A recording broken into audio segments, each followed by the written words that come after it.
Mommy, si Daddy Josh, kasama ating birthday boy na si Brad dito sa unahan. Family picture naman po. Ayaw pa stop po, tinatete.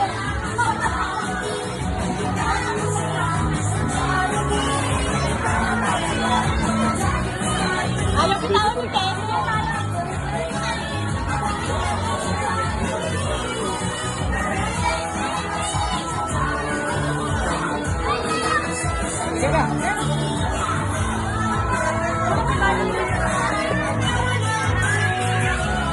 Ayan, sige po, picture mo ng family picture yung mga kids natin later po.